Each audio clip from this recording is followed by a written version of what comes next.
everyone, kembali lagi bersama aku, Andini Arungkumangi, mahasiswi Perbankan Syariah dengan NIM 2103-0804-221009. Nah, kali ini aku bakal mengajak kalian buat belajar bersama aku. Kali ini pembahasannya mengenai clearing. Apa sih clearing itu? Tunggu di slide selanjutnya. Hah? Gimana? Zaman sekarang masih nggak tahu apa itu clearing? Yang benar aja. Rugi dong. Tapi tenang aja. Di video kali ini, aku bakal ngenalin sama kalian semua tentang apa sih clearing itu.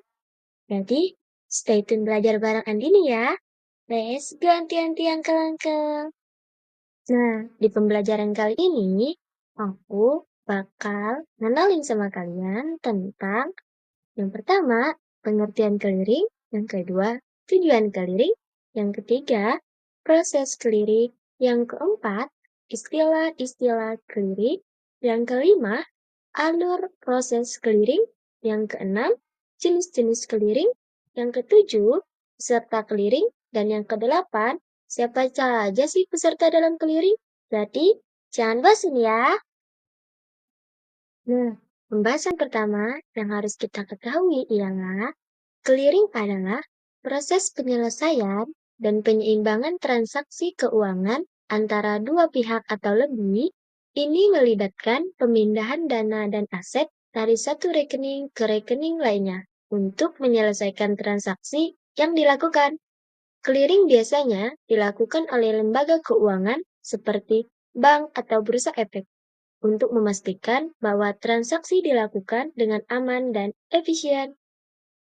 Setelah mengetahui apa itu clearing, sekarang tujuan utama dari clearing adalah mempermudah dan mempercepat proses penyelesaian transaksi keuangan dengan mengordinasikan dan menyeimbangkan aliran dana antara bank-bank yang terlibat. Nah, selanjutnya yakni proses clearing. Proses clearing dimulai ketika dua pihak yang terlibat dalam transaksi, misalnya pengirim dan penerima, memiliki rekening di bank yang berbeda. Setelah transaksi dilakukan, data transaksi tersebut akan dikirim ke bank masing-masing. Kemudian, bank-bank tersebut akan mengumpulkan data transaksi dari berbagai sumber dan memprosesnya secara bersama-sama. Selama proses clearing berlangsung, bank-bank akan membandingkan dan mencocokkan data transaksi yang masuk untuk memastikan kecocokan antara jumlah pengiriman dan penerimaan dana. Jika terjadi ketidakcocokan atau perbedaan antara transaksi, maka bank-bank akan menjadi solusi untuk menyelesaikan perbedaan tersebut. Nah, setelah kita mengetahui apa itu clearing, tujuan serta prosesnya, sekarang ada berapa sih istilah-istilah dalam clearing? Istilah-istilah dalam clearing itu dibagi menjadi 3.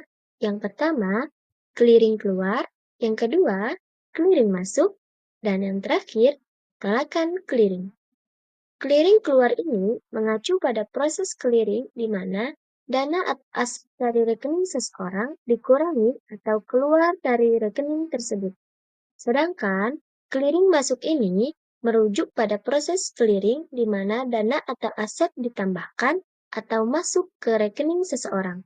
Dan yang terakhir, tolakan clearing ini terjadi ketika proses clearing tidak berhasil atau ditolak. Jadi, clearing keluar berarti dana keluar dari rekening, clearing masuk berarti dana masuk ke rekening, dan tolakan clearing terjadi ketika proses clearing tidak berhasil. Nah, selanjutnya, bagaimana sih proses clearing itu? Proses clearing berlangsung seperti pada gambar di samping ini. Ini merupakan contoh dari proses clearing. Nah, setelah kita mengetahui tentang proses clearing berlangsung, sekarang kita berlanjut ke pembahasan selanjutnya, yakni jenis-jenis clearing. Jenis-jenis clearing dibagi menjadi 3. Yang pertama, clearing umum, yang kedua, clearing lokal, yang ketiga, clearing antar kota. Nah, di sini aku bakal jelasin satu-satu. Yang pertama, itu clearing umum. Clearing umum, atau yang juga dikenal sebagai clearing pusat, adalah proses clearing yang dilakukan melalui lembaga clearing, yang mana semua transaksi dari berbagai lembaga keuangan dikumpulkan dan diproses secara terpusat.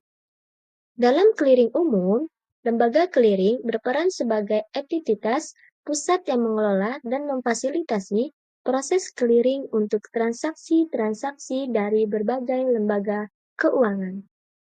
Yang kedua, yakni clearing lokal.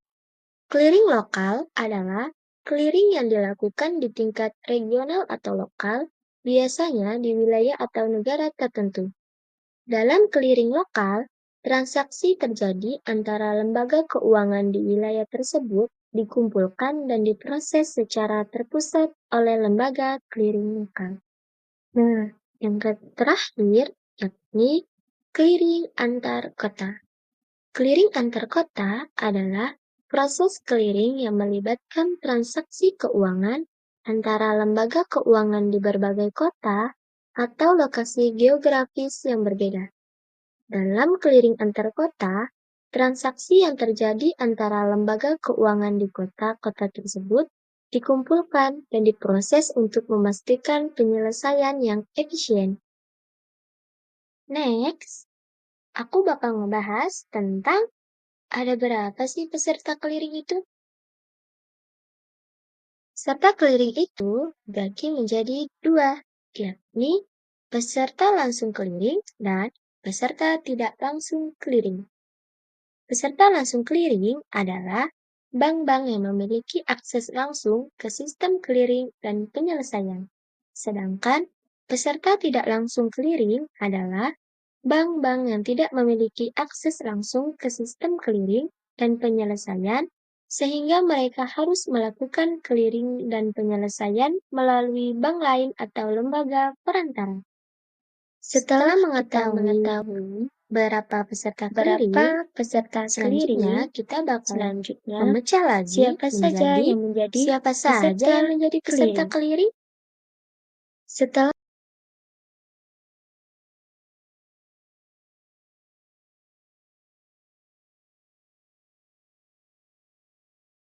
peserta clearing itu ada 6. Di sini aku bakal sebutin nama banknya beserta contoh bank-bank tersebut. Yang pertama, bank pemerintah. Berikut adalah beberapa contoh bank pemerintah yang menjadi peserta clearing di berbagai negara. Yang pertama, Bank of America yang berada di Amerika Serikat. Yang kedua, Bank of China yang berada di Tiongkok. Yang ketiga, State Bank of India yang berada di India. Yang keempat, Bank Mandiri Indonesia yang berada di Indonesia. Yang kelima, Japan Post Bank yang berada di Jepang. Dan masih banyak lagi contoh-contoh bank pemerintah yang menjadi peserta clearing. Selanjutnya, bank syariah. Berikut adalah beberapa contoh bank syariah yang menjadi peserta clearing di Indonesia. Yang pertama, Bank Syariah Mandiri. Yang kedua, Bank Muamalat Indonesia. Yang ketiga, Bank Rakyat Indonesia. Yang keempat, Bank Mega Syariah. Dan masih banyak lagi contoh-contoh bank syariah yang menjadi peserta clearing. Selanjutnya, yakni Bank Swasta Nasional. Berikut adalah beberapa contoh bank swasta nasional yang menjadi peserta clearing di Indonesia. Yang pertama, Bank BCA, Bank Sentral Asia. Yang kedua, Bank BNI, Bank Negara Indonesia. Yang ketiga, Bank Mandiri. Yang keempat, Bank CIMB Niaga. Dan masih banyak lagi contoh-contoh bank swasta nasional yang menjadi peserta clearing.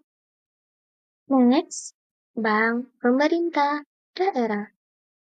Perlu diketahui teman-teman, bank pemerintah daerah atau bank daerah yang menjadi peserta clearing di Indonesia dapat bervariasi tergantung pada wilayah geografisnya. Nah, berikut adalah beberapa contoh bank pemerintah daerah yang menjadi peserta clearing di beberapa wilayah Indonesia. Yang pertama, Bank DKI di Jakarta. Yang kedua, Bank Jateng, Bank Jawa Tengah. Yang ketiga, Bank Jatim, Bank Jawa Timur. Yang keempat, Bank Sumsel Babel, Bank Sumatera Selatan, dan Bangka Belitung. Yang kelima, Bank Aceh. Dan masih banyak lagi contoh bank pemerintah daerah yang menjadi peserta clearing. Next, yakni bank asing. Berikut adalah beberapa contoh bank asing yang menjadi peserta clearing di Indonesia. Yang pertama, Bank Citibank. Yang kedua, HSBC. Yang keempat, yang ketiga, maaf teman-teman, yang ketiga, Standard Chartered. Yang keempat, Bank of China. Dan masih banyak lagi contoh bank asing yang menjadi peserta clearing. Nah, yang terakhir yakni bank campuran. Perlu diketahui teman-teman, bank campuran juga dikenal sebagai bank gabungan atau bank universal. Adalah bank yang menyediakan layanan keuangan yang mencakup baik kegiatan perbankan konvensional maupun kegiatan perbankan syariah. Berikut adalah beberapa contoh bank campuran yang menjadi peserta clearing di Indonesia. Yang pertama, Bank CIMB Niaga. Yang kedua, Bank BRI Syariah. Yang ketiga, Bank OCBC NISP. Yang keempat, Bank Maybank Indonesia. Dan masih banyak lagi contoh-contoh bank campuran yang menjadi peserta clearing.